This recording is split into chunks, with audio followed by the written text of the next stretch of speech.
Jamie Oliver, James Martin, Mark Pierre White. What do all those fantastic chefs have in common?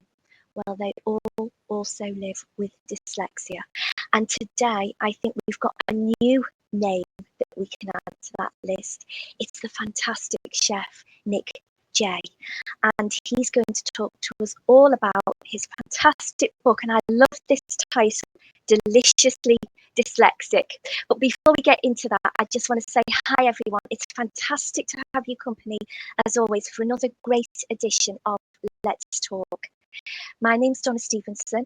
I am always your host for these great Neurobox sessions, and it's always great to have your company.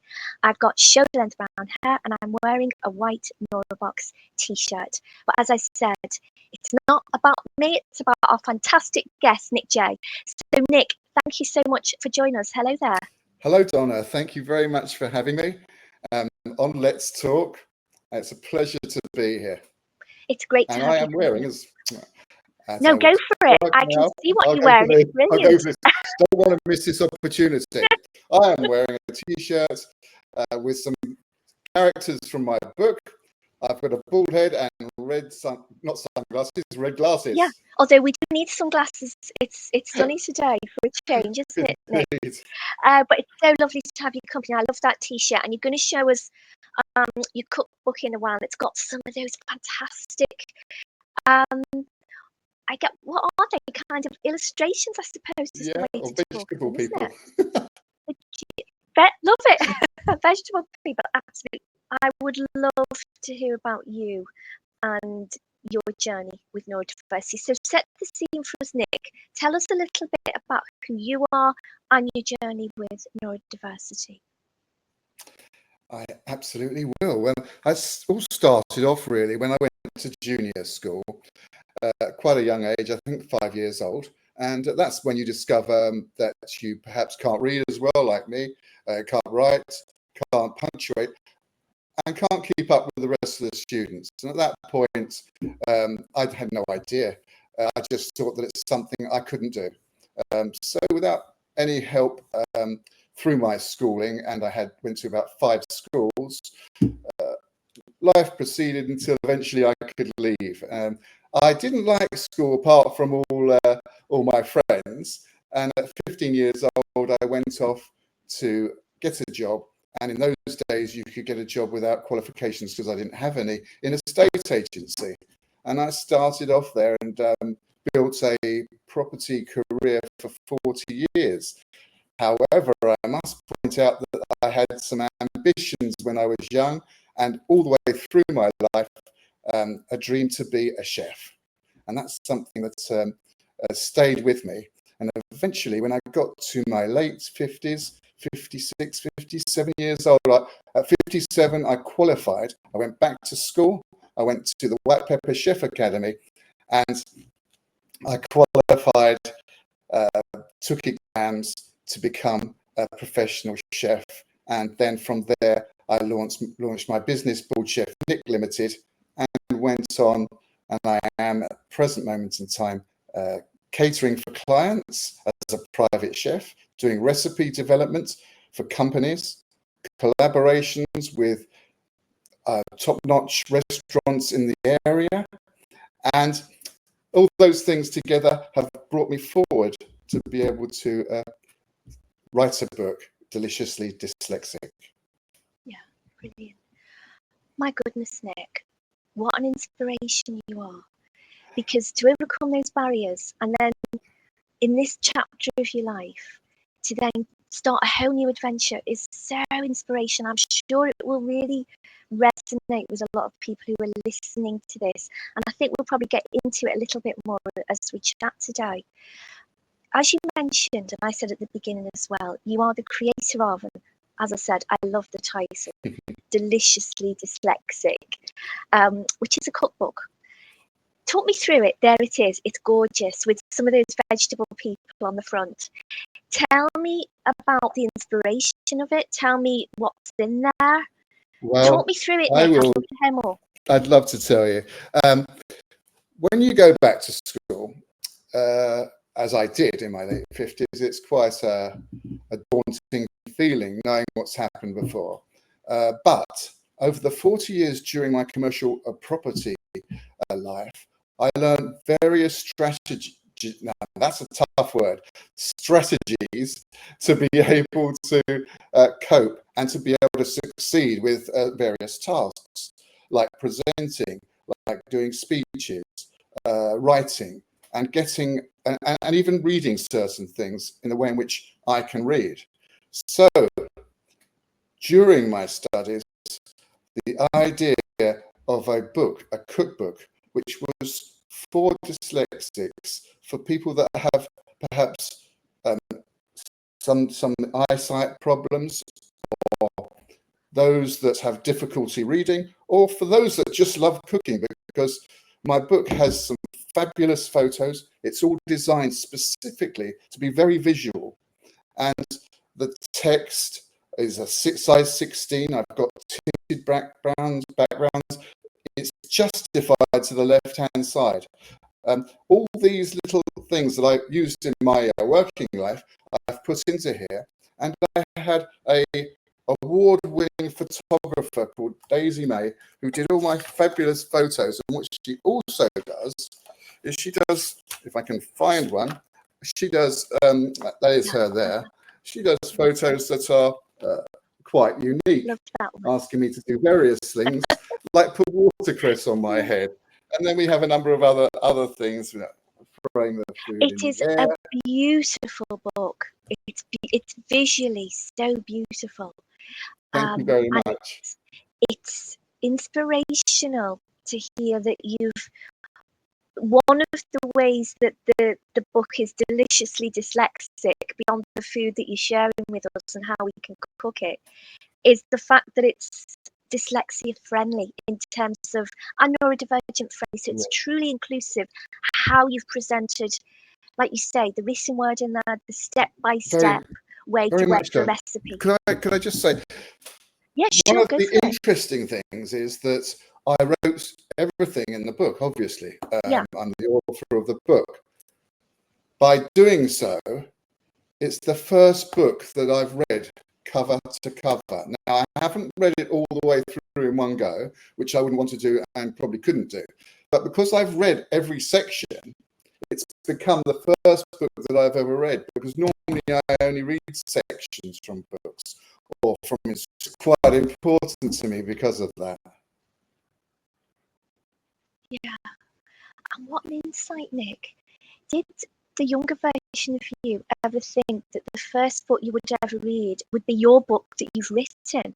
I mean, what a kind of paradox in a way, I guess. It certainly didn't. Now, I've always loved books, the feel of them, the smell of them, the touch, the look, how they work. And more often than not, I've just looked at the pictures, which is why I've loaded this with lots of pictures and lots of doodles. But I remember my father giving me a book, and I could see it was beautiful, and it was a book that he absolutely loved, and feeling very upset with myself that I couldn't read it. And when I went through the mechanics of reading or trying to read it, nothing went in. It was such hard work that I couldn't get what the story was trying to tell me. And I've always been quite jealous in a way of people that can pick up a book, launch themselves into their imagination, which, let's face it, is going to be twice as powerful as a film, and be in that world. And that's something that I'd like to be able to do one day. Yeah. Thank you so much for your honesty there. And again, I think that will resonate with a lot of people in the neurodivergent community. You've very beautifully and very clearly talked me through how the book works. Where did the inspiration come from, Nick? Were you looking at cookbooks and thinking, as brilliant as they were, maybe they weren't quite as user-friendly as you would hope, being a member of the neurodivergent community? That's an interesting question. I never actually thought that, because you just get used to it. You deal with your problems. Books are like that, and that's how they're supposed to be. And it really was only that my having to I had photocopies of all my work when I went to study at college. So with that in mind, I then brought them home and I retyped everything so that it was larger text. Sometimes I use color to try and highlight things, separate out sentences. I mean, big paragraphs are a no-no for me.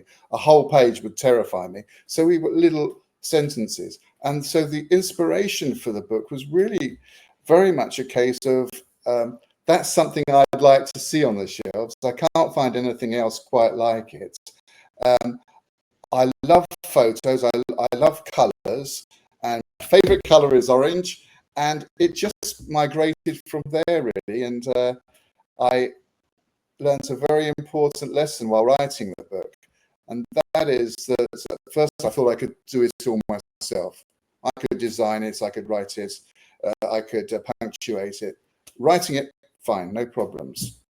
But of course, I needed a load of professionals to help me, as in design, people to proofread it, my wife to read it so many times over and over again. And you get to a point where you say to yourself, wow, I can accept help without feeling that I'm stupid. Because that's always in your mind, I feel, as a dyslexic of over 60 years. Very important that you realize that you're not, but you do feel a little bit inadequate. Yeah. In that way.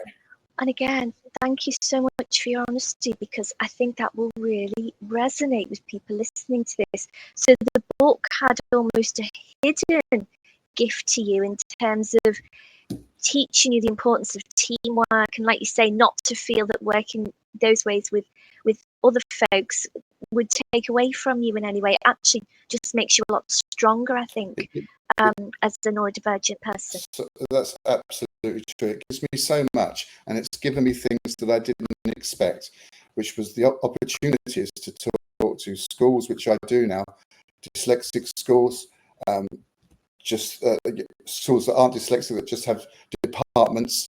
I go along and talk to the teachers. I talk to Senko teachers as well, groups of them. I've been to a prison to talk, and I do presentations.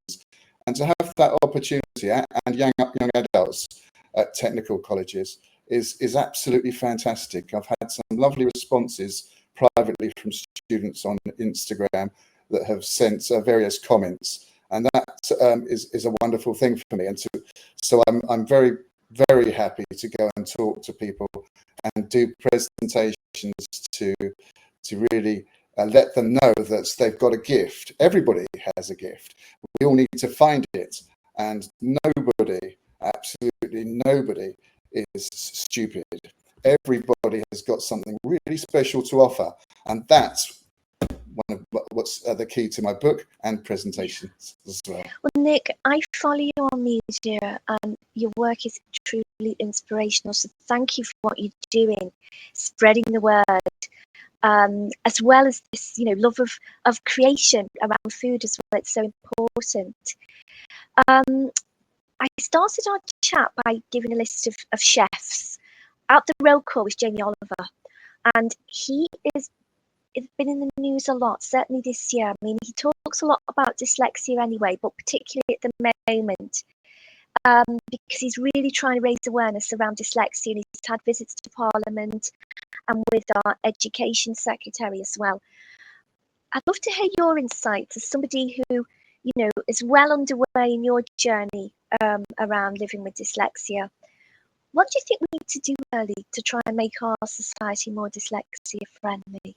What would help, Nick, in your opinion? Okay, so yes, Jamie Oliver is doing some great stuff, some great work. He's actually got my book, and that's not part of the great stuff, but it's interesting to know he has. And that's going to be a long process. It's political, it's financially debilitating, because so much money has to be raised. And I'm not saying it's not going to be achieved. It will be achieved, but it may take 10 years. It may take longer than that. What I think can be done right now, and what I'm trying to do, is to get youngsters and adults and anyone with dyslexia to say, I've got dyslexia, and I'm proud of it. And I know that I've got a gift to offer people, because 9 out of 10 dyslexics will never put their hand up to admit that they've got dyslexia. They'll never tell the person next to them that they've got dyslexia. And it's the same for all neurodiverse people. They're very shy and they don't want people to know. And it's a very brave, strong person that's going to stand out there and say, I've got dyslexia. You may not be able to see it because I look like all you guys, but I'm proud of it. And then just take the flak. It doesn't matter if you're strong enough. And I think that if we build from that point, those foundations, to have dyslexics step forward, be proud of their dyslexia, we can then start to change things and get a much bigger profile, because they're hidden. They're under a rock somewhere. I was as quiet as a mouse for 10 to 12 years. And wow, I've changed. and so I'm much more forward. I realized I had to be able to do the things that I wanted to do. But I will let you into a secret. It took me until 60 years old to accept my dyslexia and be proud of being dyslexic. And that's something I think about a great deal, because I want youngsters as young as 4, 5, 6, 7 years old, all the way through to as old as you can get, to be like that. So to say, yes, I am dyslexic. Okay, bring it on. I love that message, so positive. And I love what you share about finding that strength within you, I think. And I think it helps when we've got role models like you, Nick, who are kind of leading the way and making it okay to have these conversations. For people who maybe aren't there yet, a bit scared, like you say, whether we're talking about adults or children. And I know that's certainly the work that we do here at NeuroBox in terms of standing with the community to make sure they get the help and the support and have those conversations in a safe space in that way. I've kind of asked you this already, but I'm going to kind of take it from a different angle, if that's okay. Speaking directly then to our neurodivergent individuals who, like you, have got a dream, have got a passion. Obviously, yours was connected with food and becoming a chef and so on. But, you know, somebody maybe listening to this who've got their own dreams and passions, please share about what can make the difference so that you can start to live the life that you would like, Nick, and be your true authentic self and really step into your own power. I think we're probably brought up to be very modest, and it's good to be modest. And when I say that, sometimes it makes people very introvert, and so much so that they don't often look at themselves properly. And I think everyone needs to almost step outside of their own body and look at themselves to realize that their gift, to see quite clearly their gift, and or to find it, because we all have that.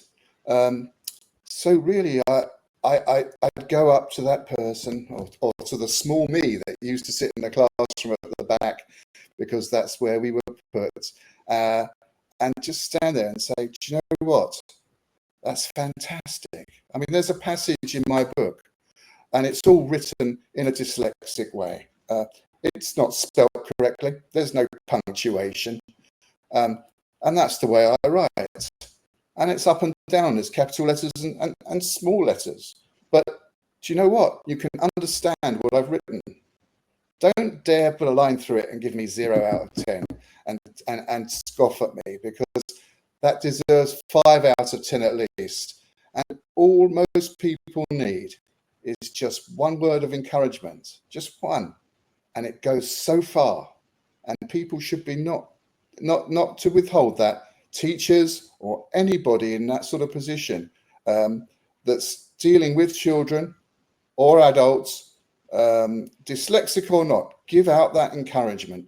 It doesn't matter what you've got. It doesn't matter what you're going to do. I wanted to be a chef, and some people, yeah, They might want to be a clown in a circus, or somebody, a baker, or somebody who is a mechanic because they love cars or they love engines. It's important to do something you love in life. And if you love it, I can tell you 9 out of 10 times, you're going to be fantastic at it. Yeah, I love that, Nick. How good does it feel for you then? You've been very open about the time of life that you're in, your fabulous 60s now. How good does it feel to have finally got here? You spoke about your journey every step of the way, and you're going to talks now to younger folks maybe in the criminal justice community and so on. How good does it feel for you to be standing within your own power? You're almost kind of now your full actualized self, and it just shines from you from the screen, really. But I'd love to hear, where you're at in yourself now. You've got your book. You've really, fulfilled all your potential in that way. Well, I don't think we've ever fulfilled our potential. There's so much out there, and there's so many questions to be answered, and so many people to talk to gain knowledge from. But I really feel that I'm honoured to be in a position to talk to people, because I love doing it. I love presentations. I love meeting people. So for that, I'm greatly honoured and lucky. Now, I mentioned that I was dyslexic. A long time ago, according to my dad, who's 88, I went along and had some kind of chat to someone who said, well, he's dyslexic, but there's nothing we can do about it. I don't know how old I was, but I can't have been that old. I can't really remember it. So tomorrow, believe it or not, I'm about to have my first dyslexic exam, or the test that they go through to see all the ways in which you are dyslexic, and diagnosis, if you like. It's also linked to ADHD, because nowadays they feel that ADHD has a strong connection with dyslexia. And so I'm a little bit cagey about it, but mostly I'm excited about it. My daughter thinks it's exceptionally funny, because she says, ha ha ha, what if they say you're not dyslexic? Well, I'm it is quite amusing to think that, although I'm 110% sure that I am, having done lots and lots of research myself. So that's really what I've got to say about that, Donna. And Yeah. it's a very interesting thing, and it's going to be, I think, reasonably mind-blowing after tomorrow, but let's wait and see. Yeah, wow. Thank you for sharing that. A really interesting next step for you then. And as I say again, you've been so honest here, Nick, and so brave in the way that you're speaking so openly, which is, really authentic. And I think, a lot of people will really get a lot out of this conversation because you have been so honest. And please keep in touch with us about your assessment. I'll be following you on media if and when you decide to share about that, because as I say, I know you put yourself out there because you're trying to make a difference for the community in that way. Interesting to hear that you've up to this point been self-identified. And I think for a lot of us in the neurodivergent community, that is enough for us, maybe. That's where we're at. But maybe then we do take the decision to have a more formal diagnostic assessment as well. So it's really interesting that you share that. And as I say, I'd love to hear more if you're happy to share afterwards about what that entailed. Yeah, you can't get help in any way without a formal diagnosis. So it's a very good thing to get help, and I support the Helen Arkle Dyslexia Charity, and there's proceeds that goes from my book that go to dyslexia charities, and they do assisted assessments, so financially assisted. Yes, And I specifically give to that cause, because it's a very expensive thing to do. And a lot of people can't afford to do that, and certainly don't prioritize that, especially at the moment. So there's some wonderful people out there that are doing wonderful things, and they're very good to support those. Yeah, well, thank you for that. And you're right, Helen Arkell Dyslexia Charity are amazing. We're very lucky in the dyslexia community. We've got some fantastic charities out there, including the British Dyslexia Association as well. It's interesting what you share about the role that assessment plays. For us in the world of work as neurodivergent professionals, self-identification means that we can get reasonable adjustments and support. But you're so right about the value of an assessment.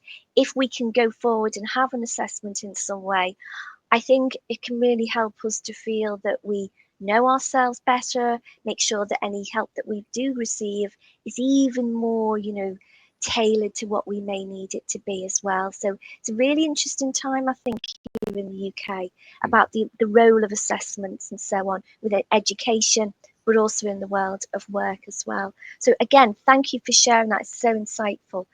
Last question then, Nick. It's absolutely whizzed by. I knew it would because it's such an interesting conversation to have with you.